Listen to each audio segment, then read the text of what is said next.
अच्छे अच्छे। ओके, तो आज अपना स्पेशल गेस्ट आए हैं श्रेय भाई। उन्होंने, उसको मालूम है क्या किया? ओ, खुशी, हाँ, श्रेय भाई ने क्या किया? उन्होंने नाटक किया था बड़ौदा में दादा की जन्म जयंती में। ओके, हिताक्षी बा, उन्होंने नाटक तो किया था बड़ौदा जन्म जयंती में, और उन्होंने नाटक की स्क्रिप्ट भी लिखी थी। हाँ वेरी गुड। और दूसरा तीर, आप नाटक देखा था तीर? हाँ, ओके, कैसा लगा तीर? खुशी बहन? हाँ, उन्होंने जो कविता जैसा कुछ बोला था ना, तो उन्होंने भी वो उन्होंने ही बनाया है। क्या मालूम है उनको क्या बोला था उन्होंने? क्या भूल गया? याद तो नहीं है, पर बोला था वो कह रहे थे कि ये मैंने बनाया है। तो अच्छा नहीं होगा इसलिए याद नहीं हो ना? नहीं, अच्छा था। आपका अच्छा था कि उन लोग का, उसका अच्छा था? दोनों का अच्छा था। वो क्या बात है। ओके, चलो तो अभी हम शेर भाई के सुनेंगे उसका एक्सपीरियंस कि आज कैसा रहा ओवरऑल ड्रामा में और ओवरऑल जन्म जयंती में। ओके प्रदीप दादा? ओके। ओके शेर भाई। जय सच्चिदानंद सभी को। तो जय सच्चिदानंद। फर्स्ट ऑफ ऑल तो ये मेरे लिए तो पहला एक्सपीरियंस था ड्रामा में पार्ट लेने का, बिकॉज आज से पहले मैं कभी भी स्टेज पे गया ही नहीं हूँ। मेरी 30 साल की उम्र हो गई, लेकिन कभी भी मैंने ना स्कूल या कॉलेज में कभी कोई पार्टिसिपेट किया था। तो that this is the first time I went on the stage. और शुरू में तो बहुत ही मतलब घबराहट भी हो रही थी, थोड़ा सा नर्वस भी था क्योंकि पहली बार एक्सपीरियंस कर रहा था। लेकिन एक बात बहुत अच्छी लग रही थी कि सामने जो थे वो महात्मा ही थे, मतलब हमारे अपने लोग हैं। तो अगर कुछ गलती भी हो जाएगी तो कोई कुछ आपको बोलने वाला नहीं है। खुले दिल के महात्मा ही, ये तो सब अच्छे, बहुत ही अच्छे हैं, तो आपको माफी कर देंगे। तो एक पॉजिटिव बात बहुत ही अच्छी थी शुरू से ही कि परफॉर्म करने में इतनी मुश्किल नहीं आएगी जितना हम सोचते हैं। तो ये एक शुरू से ही डर निकल गया था, और पुलिन आनंद जी ने बहुत हेल्प किया था उसमें मुझे। उन्होंने मुझे कहा था कि मतलब मैंने उनसे कहा था कि मैं स्क्रिप्ट तो आपको लिख के दे दूंगा, उसमें कोई मुश्किल बात नहीं है, लेकिन जहाँ तक परफॉर्मेंस की बात है, मतलब एक्टिंग की बात है, तो आई वॉज, आवाज आ रही है मेरी? हाँ आ रही, हाँ बोलो। हाँ ओके। तो जहाँ तक एक्टिंग की बात है तो मैं उतना कंफर्टेबल नहीं हूँ उसको करने में। तो उन्होंने मुझे कहा कि देखो घबराओ मत, मैं सिखा दूंगा तुम्हें, क्योंकि कोई ऐसी बात नहीं है एक्टिंग करना भी। तो फिर बात एक्टिंग भी किया जाके। अच्छा, स्क्रिप्ट की जो बात है वो क्या है कि मैं तो शुरू से, मतलब दादा में आने से पहले ही I was very fond of reading, बहुत ही पढ़ता था मैं।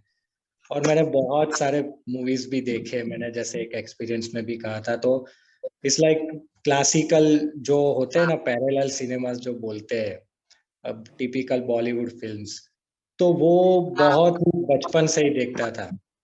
तो क्या है कि उसकी वजह से अंदर सब जाता रहता था कि कैसे लिखा जाता है, कहानी कैसे लिखी जाती है। तो it's not a big task, कोई बड़ी बात नहीं थी मेरे लिए स्क्रिप्ट को लिखना।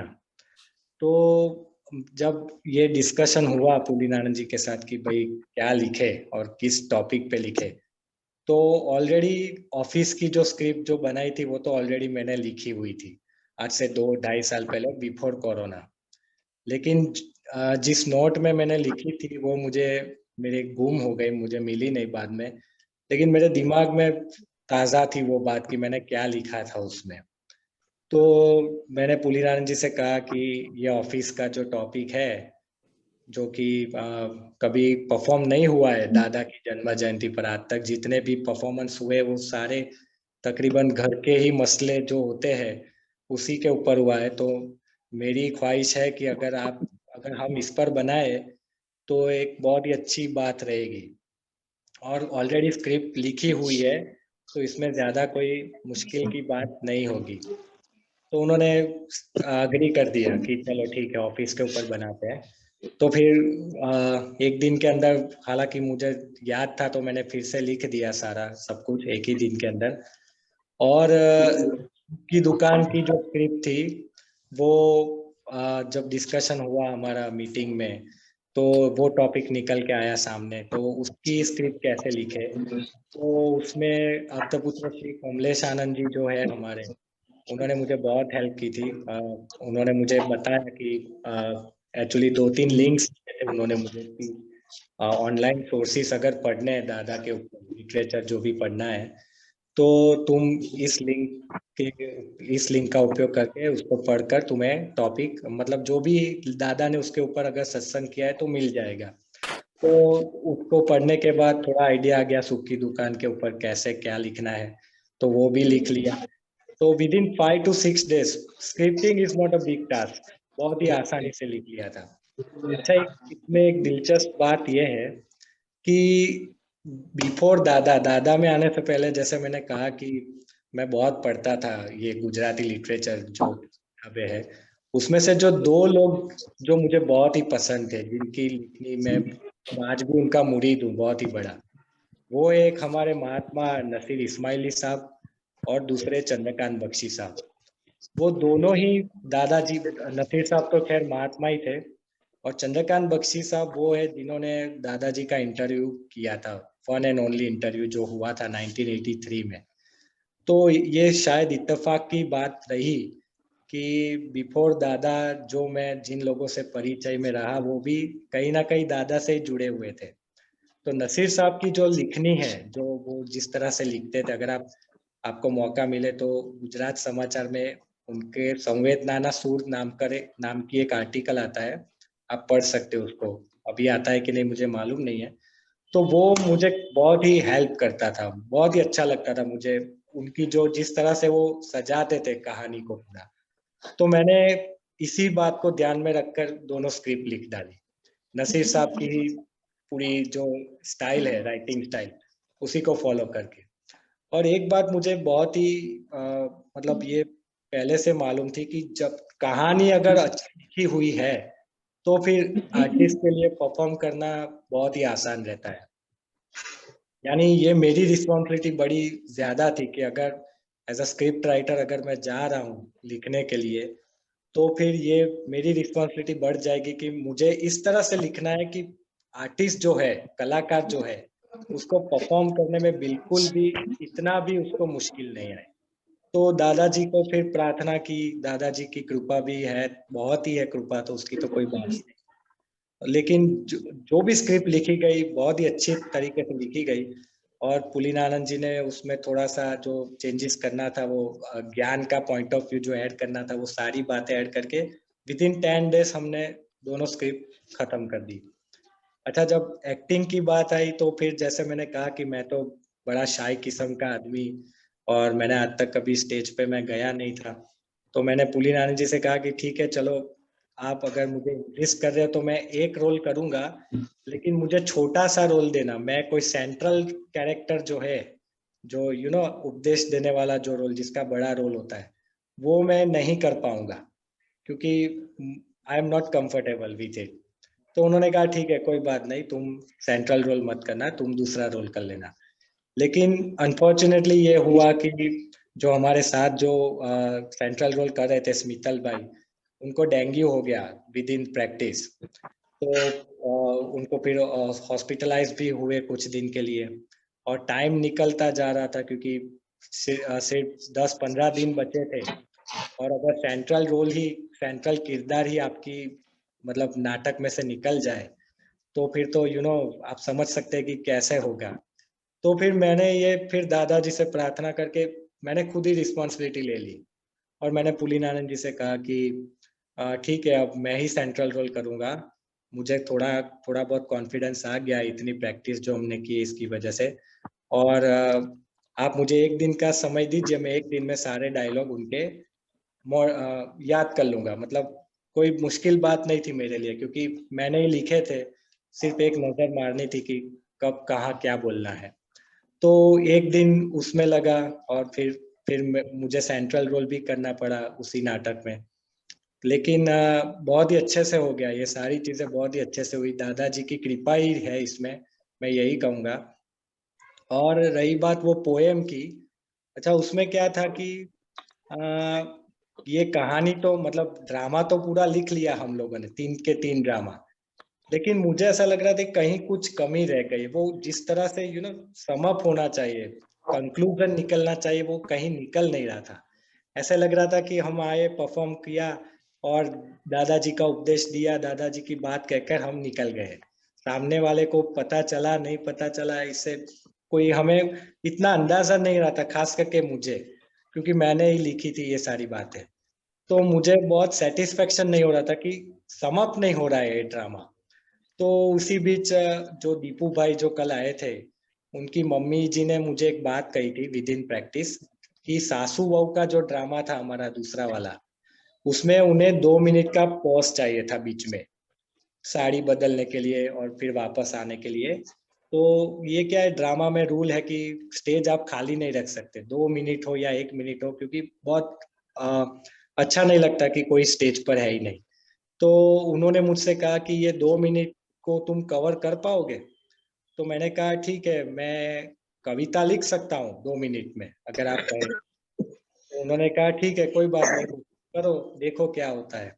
तो मैंने फिर सासू बहू के ऊपर वो कविता लिखनी शुरू की 2 मिनट को कवर करने के लिए। फिर मुझे वो जो मेरे दिमाग में जो बात चल रही थी कि सम अप नहीं हो रहा है, इसलिए मैंने तीनों 3 ड्रामा के ऊपर पोएम्स लिख डाली। अच्छा, पोएम लिखना जो है वो मैं ये कहना चाहूंगा कि स्क्रिप्ट लिखना was not my first love. You see, मैं ऑल्दो मैंने इतनी सारी पढ़ाई की है, लिटरेचर पढ़ा था, तो स्क्रिप्टिंग तो बहुत बाद में मैंने लिखना शुरू किया था। गजल और शायरी लिखना मेरा सबसे पहला, और मैंने बहुत सारे शायरों को भी पढ़ा था, गालिब, मीर, फिर दाग दलवी और बहुत सारे शायर। तो शायरी पोएम लिखना भी मेरे लिए कोई बड़ी बात नहीं है, मैं लिख सकता हूँ बड़ी आसानी से। लेकिन गुजराती में मैंने आज तक कभी पोएम लिखी नहीं थी, जो भी लिखा था मैंने हिंदी में लिखा है आज तक। तो फिर मैंने सोचा कि यार गुजराती में लिखना है और 3 ड्रामा के ऊपर 3 पोएम्स लिखनी है, और it's a very challenging task. तब मुझे कविराज श्री याद आए। पता नहीं कैसे कविराज श्री की पहली बार कृपा हुई, ऐसा लगा मुझे कि उन्होंने मुझे कहा कि तू लिख, मैं हूँ तेरे साथ, जहाँ भी अगर तुझे दिक्कत आए तू मुझे याद करना, मैं तुझे सुझा दूंगा कि कौन सा शब्द कहाँ लिखना है। तो ये कविराज श्री की कृपा भी है इसी में, डेफिनेटली है। क्योंकि जैसे आप्तपुत्र साहब बोलते हैं कि कविराज श्री के पद जो लिखे गए वो सुकल ध्यान की श्रेणी में लिखे गए, शुद्धात्मा का अनुभव करने वाले। तो ये सारी बातें, और यकीन मानिए विद इन 10 मिनट्स तीनों के तीनों पोएम्स भी रेडी हो गए, सिर्फ 10 मिनट का समय लगा उसको तैयार करने में। तो ये कृपा हुई, दादाजी की कृपा हुई, और सब फिर मैंने सुनाई पुलिनानंद जी को, तो उनको भी पसंद आई। फिर उन्होंने कहा कि अब इसको सम अप तो हम कर लेंगे अच्छे से, लेकिन एक और प्रॉब्लम आया कि बोलेगा कौन इसको, कविता को बोलेगा कौन। तो जैसे मैंने कहा कि यार देखो, मैं तो पहले एक्टिंग नहीं करने वाला था, अभी एक रोल कर रहा हूँ, अभी आप मुझे इंसिस्ट करेंगे कविता बोलने के लिए, तो it's I am not comfortable with it, क्योंकि ऑलरेडी मैं इतना अच्छा नहीं हूँ उसमें। तो ऐसा डिसाइड किया कि जो डायरेक्टर साहब थे हमारे, वो बोलेंगे उसको। लेकिन जब उन्होंने प्रैक्टिस की तो उन्होंने कहा कि जिसने लिखा है वो ही बोले तो अच्छा रहेगा, क्योंकि उसको उसी को मालूम है कि पॉज कहाँ है, कहाँ पर वॉल्यूम हाई ले जाना है, कहाँ पर लो रखना है। तो फिर सबने इंसिस्ट किया, तो मैं पीछे आ गया उसी कविता को सम अप करने में, पोएम्स को। और लास्ट में फिर मैंने वो पोएम्स भी बोली, और तो इस तरह से ये पूरा समापन हुआ, drama, scripting, acting, poems, everything. और रही बात वो बाकी के दिनों के सत्संग की, तो उसमें मेरा एक्सपीरियंस बहुत ही अच्छा था इस बार। जिस तरह से आप्तपुत्र साहब ने दादाजी के जो संस्मरण हमारे साथ शेयर किए थे, तो एक तो मेरे को एक प्रश्न था वो मैं लेकर गया था, दीपक आनंद जी से मुझे उसका समाधान मिला था, दर्शन और चारित्रमों की जो बात थी उसमें। और कांति आनंद जी और भरत आनंद जी ने जो जो 2-3 एक्सपीरियंस शेयर किए थे, कि भरत आनंद जी ने कहा था कि वो दादाजी ट्रेन में जा रहे थे और एक बंदा सामने बैठा था, ना दादाजी से कोई बात की, ना कुछ उनका नाम भी नहीं पूछा, सिर्फ चेहरा ही देखा था उनका। लेकिन फिर 40 साल बाद उन्होंने तस्वीर देखी दादा की और कहा आफ्ताबुद्दा साहब को कि ये काका तो रोज मेरे सपने में आते हैं। यानी इससे हमें पता चलता है कि दादाजी क्यों कहते थे कि जिसने मेरी पीठ भी देख ली, जिसने मेरे जोड़े भी देख लिए, बूट भी देख लिए, का भी कल्याण हो जाएगा। तो ये बातें मुझे बहुत ही अच्छी लगी, ये जो एक्सपीरियंस सुनकर। फिर कांति आनंद जी ने जो कहा था, एक वेदांती आया था दादाजी से प्रश्नोत्तरी करने। फिर एक MS फैकल्टी के जो डीन थे कॉमर्स के, उन्होंने आपतापुत्र साहबों की जो परीक्षा लेने के लिए जो दादाजी से बात की थी। फिर फुटबॉल वाली बात तो बहुत ही फेमस हो गई केशव आनंद जी की। और मीनेश आनंद जी ने जो कहा था कि एक्सीडेंट जब हुआ और डॉक्टर ने कहा कि दादाजी को खून चढ़ाना पड़ेगा, अदरवाइज वो पैर छोटा रह जाएगा, तो दादाजी ने बोला कि नहीं, खून तो नहीं चढ़ाएंगे, क्योंकि इतने अवतारों से जो शुद्ध हुए परमाणु, बाहर से किसी का खून लेकर हम उसको वापस दोबारा अशुद्ध नहीं करेंगे। तो ये जो बातें थी, और फिर डॉक्टर साहब ने खुद बोला स्टूडेंट्स को, अगर तुम्हें आत्मा और देह भिन्न है ये देखना है, तो ये दादाजी को देख लो, ये लाइव एग्जाम्पल है आपके सामने। तो ये सारी बातें कहीं ना कहीं हमें बहुत ही अंदर से इंस्पायर करती है कि और आगे किस तरह से पुरुषार्थ को बढ़ाया जाए, और आगे कैसे जो जगत कल्याण की जो हम बात करें उसको कैसे आगे तक लेके जाए, कैसे सारी दुनिया तक पहुंचे ये अक्रम विज्ञान दादाजी का। तो ये सारी बातें लेकर मैं आया, एक्सपीरियंस मेरा लेकर आया। और एक अच्छी बात यह है कि जब भी मुझे मौका मिलता है मैं केलनपुर जाता हूँ, आज अभी भी जाता हूँ। लेकिन 4 दिन तो एक सामायिक है जो पुलिनानंद जी ने मुझे कहा है, वो मैं शेयर नहीं कर सकता यहाँ पर। लेकिन जब भी मुझे मौका मिलता है मैं केलनपुर जाता हूँ, तो मैं समाधि में बैठकर ही उसको करता हूँ, 20-25 मिनट जो भी होता है। तो ये 4 दिन कंटिन्यूअसली, पहली बार ऐसा हुआ कि मुझे ये मौका मिला, 5, 6, 7, 8। तो बहुत ही एक क्या कहते हैं, बहुत ही एक प्लीजेंट एटमॉस्फेयर था पूरे चारों के चारों दिन। और हम बहुत कुछ सीख कर आए। और बस दादाजी से, कविराज से हम यही आशीर्वाद मांगते, यही कहते हैं कि ऐसी तरह से कृपा, उनकी ब्लेसिंग्स सारे महात्मा के ऊपर बनी रहे, ताकि ये सारे महात्मा जगत कल्याण में बहुत ही उत्कृष्ट निमित्त हो, ऐसी हम प्रार्थना करते हैं। जय सच्चिदानंद। जय सच्चिदानंद। आपने तो बहुत बहुत बढ़िया एक्सपीरियंस किया और आपने तो कमाल कर दिया। आपने तो बहुत बहुत संघ के साथ बहुत काम किया। Very good, excellent.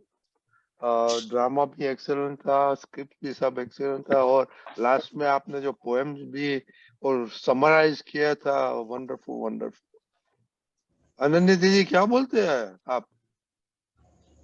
बहुत अच्छा था नाटक और सब, और जो वो कहना चाहते थे वो सब इजीली समझ गए। Okay, very good. Okay okay, Deepika ji आप कुछ बोलने का है? बाद में प्रदीप दादा। डेफिनेटली। अभी जो शोएब भाई ने जो अपना एक्सपीरियंस कहा, I feel we should put this portion as making of the drama. जैसे वो making of the lion king, making of the film करके आता है ना, this will be very good. Okay. और ये मैं फिर से ये बच्चों को याद दिलाना चाहता हूँ कि सुपर ब्रेन योगा क्यों करना चाहिए, कोई मुझे बताएगा? खुशी। हाँ, सुपर ब्रेन योगा से हमारी पढ़ाई भी अच्छी होती है और हमारी एक्सरसाइज भी हो जाती है। मोर मोनिका। और जो हम निश्चय करते हैं अगर वो नहीं होता है तो वो सुपर ब्रेन योगा करने से हो जाता है। This अनन्या is दीदी, very important part. अन्य- This is on- very important part. कि जो हम डिसाइड करते हैं वो हो नहीं पाता है, तो ये सुपर ब्रेन योगा से पता नहीं क्या मिरेकल होता है. Eventually it happens.